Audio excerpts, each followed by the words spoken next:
So ayan po mga amigo, ito po ang gustong regalo ni Elvis. At napunta ako kay Elvis mga amigo. Sabi ko ay gumayak na siya at pumunta siya sa may kanto nila Omar. Dahil meron akong ibibigay sa kanya. So sabi niya sabi ko antay lang siya doon at meron kaming bibilin para sa kanya. So ayan po, isang malupit na regalo para kay Elvis ang ating ibibigay mga kababayan ko. Magandang araw po mga amigo. Tinatanong ko si Elvis ano yung regalo na gusto niya ngayon ngayong Pasko. And then ang sabi ni Elvis ayaw naman daw niya ng mga bagay na kasi halos lahat daw naibigay ko na sa kanya. Nabigyan ko ng cellphone, nabigyan ko na ng damit, sapatos, etc. Ganon. Sabi ko, ano ang gusto mo?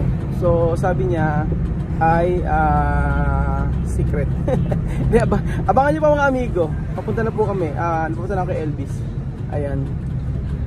Papunta na ako dito kay Omar. Elvis! Vamos! Dito raw nabibili yung regalo na gusto ni Elvis. Parang mga alak hindi makawaw. Hindi makawaw kasi may mga tao. Ayan. Nakasalubong namin si Alyan dito habang naglalakad. So ayan, bibili po kami ng ireregalo natin kay Elvis. Ayan. Dos. Mainit, sobrang init ngayon. Ahora cuánto falta así.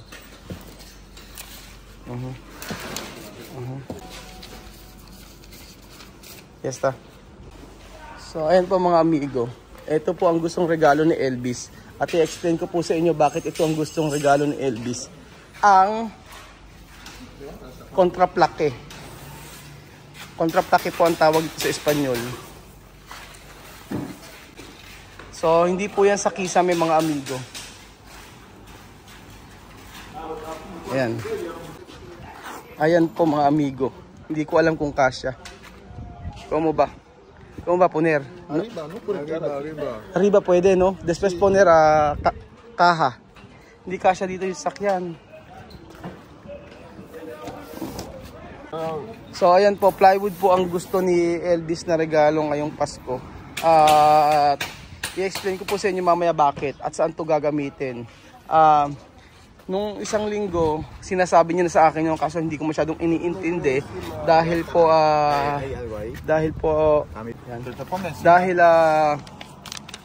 busy kami nung nakaraang linggo, pero may sinabi niya sa akin ni Elvis na kailangan nga ito sa bahay niya.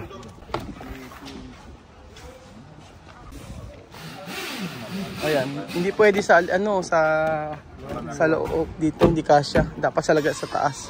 Pero kailangan lagyan ng kaha, karton kasi masisira yung magagasgasan yung kotse niya. Buti na lang dito si Alyan. Aha. Malaking bagay itong si malaking bagay na nandito lagi si Alyan. Ayan. Ajá. No poner cuerda. Mas mejor poner cuerda. Ngayon ko lang nalaman meron pala ditong almasen o warehouse ng mga plywood. Ayan. Kakatuwa din si Elvis no. Ang gusto niya plywood. No poner cuerda? Hindi na raw lalagyan ng tali. Hey! Ayan po mga amigo, pabalik na po kami sa bahay nila Elvis. At papakita ko po sa inyo kung bakit ito yung gustong regalo ni Elvis. Makikita niyo po ang dahilan at saan gagamitin. Ako, hawak-hawak lang nila. What's up? What's up? Maloko to si Andan. Pag nahulog yan.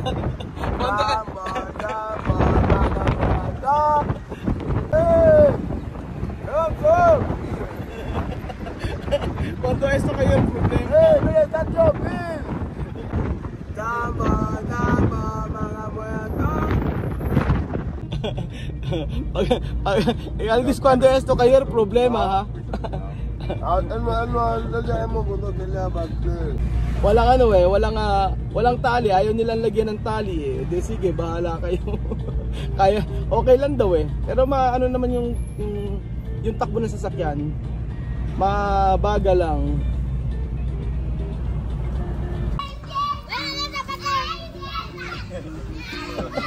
Meron daw fiesta oh.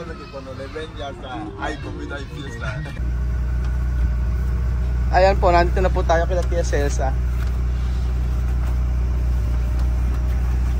Ayan, lakas ng katawan. Gas-gas ang sasakyan.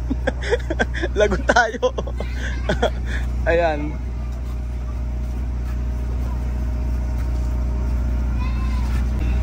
So binigyan ko na lang ng matinding tip. Bigyan ko tip si Manong. So ayan po mga amigo, ang gustong regalo ni Elvis ngayong Pasko, ang plywood. At dito po gagamitin yan mga amigo.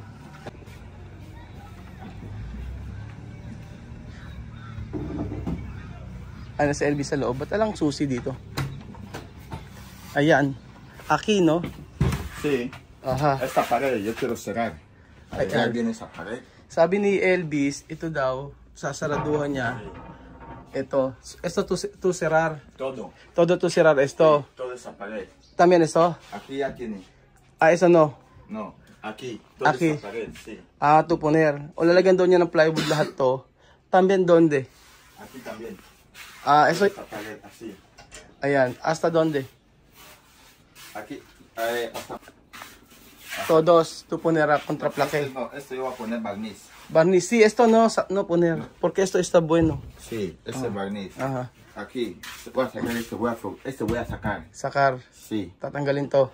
sí, este voy a sacar, voy a poner chapa así. Chapas. Este no sacar, este quedar así. Ah, sí. Sí, solamente chapa. Eso, solo eso de carne, ¿no? No, este sí yo saco. Yo pongo chapa. Después de poner chapa, después yo pongo este. Ah, ok. Ito daw Chapa va a ir detrás. Pero tu sacar después tu poner otro, no? Sí, Tatanggalin. Esto lalagyan niya lahat to. Pero esto 10 mucho. ¿Ah? 10 no, mucho. No, no solamente aquí, aquí también. Ah, también. Sabi ko 10 kasi na plywood. Dito sabi ko sobrang dami naman. Hindi daw, pati daw yung loob. Sí. Ayan, pati daw dito sa kwarto ni Elvis. Aquí, porque voy a cerrar aquí toda esta pared. Ah, tu poder esto. Sí, toda Ayan. esta pared. Lalagyan di Elvis ito ng plywood, yung ano Sí, niya. aquí también. Esta pared. También esto. Esta pared. Ajá. Toda esta pared. Hasta Ah, 10 hasta aquí detrás. de contraplaque llega. Llega. Os. Aquí también, toda esa pared. Tú ves, esto voy a sacar. Voy a Okay. forrar aquí así. Tatanggalin daw ito. Con esa pared de ahí, todo aquí así. Aha. Dami na sapatos ni Elvis, oh. Con ese así. Ayaw niya lang gamit sa katawan eh. Dami na rin kasi niya. Okay, Tapos voy a ayan, enseñar. mga damit ni Elvis. Tapos Después ito. voy a poner aire. Aha. Sobrang Elvis, aquí calor. Sí, mucho, por eso tú quieres, Calor. yo quiero cerrar ese, después Ajá. poner aire. Ayun. Okay, Sasaraduhan po ni Elvis yung yung bahay niya, yung etong niya, yung kanyang room kasi napakainit. Tapos ang gagawin po niya, ilalagyan po ng aircon. Yun po mga amigo. Okay lang maglagay ng aircon dito kasi ano po dito ngayon mga amigo. Yung kuryente hindi gaanong masyadong mahal. Tapos sabi ko kay Elvis, lagyan namin ng wallpaper to. Pagagandahin namin yung bahay niya. Ganun po mga amigo. Pero Elvis va a terminar esto de basería después aquí, Sí, ¿no? después aquí. No, aquí no tiene prisa. Oh, no tiene prisa, sí. No. Ahí no, aquí no tiene problema. Aquí puedo trabajar poco, no hay problema. Pero yo quiero terminar. Porque si terminar aquí todo bien, yo arreglo esta silla, voy a poner baldosa. Baldosa, así. So ayun po mga amigo. So ang sabi ni Elvis mga amigo ay uunahin daw po yung abaseria, yung tindahan, tapos po pagkayari ay ito naman yung gagawin namin. So sabi ko kay Elvis, sabi ni Elvis ay lalagyan namin dito ng sinanong kasi kung ano ang pwedeng gawin dito sa bahay niya.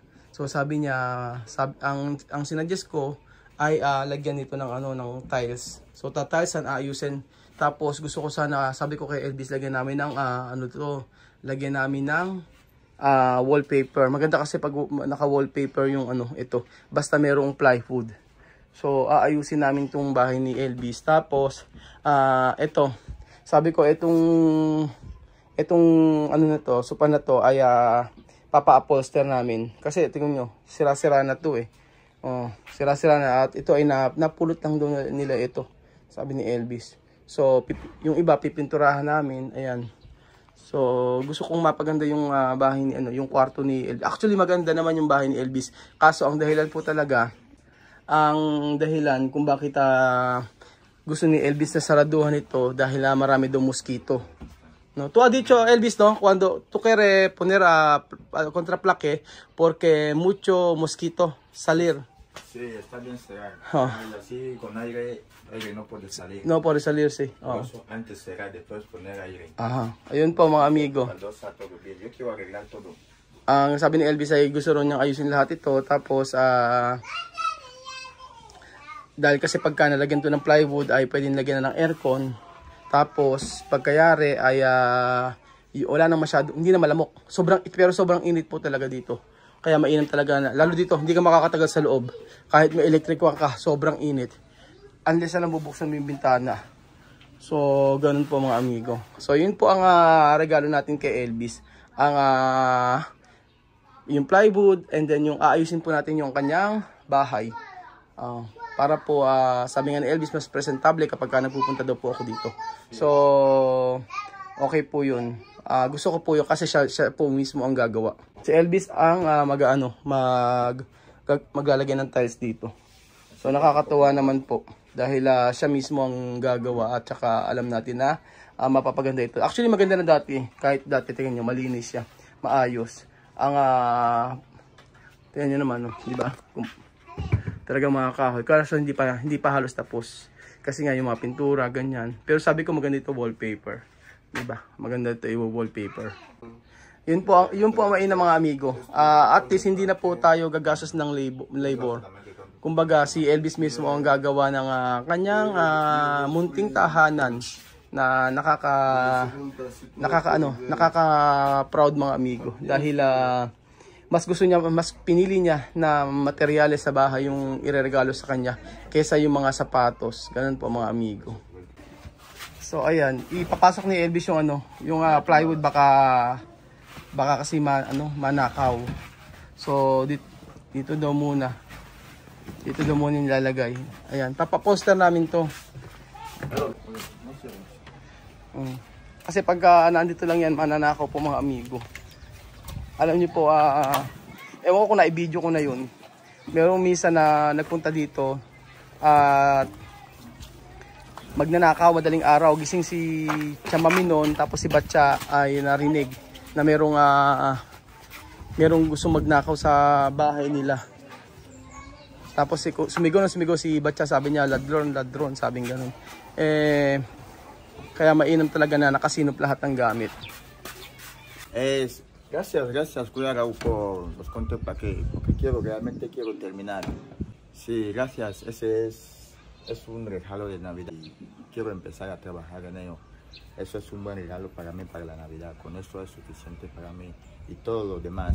Muchísimas gracias.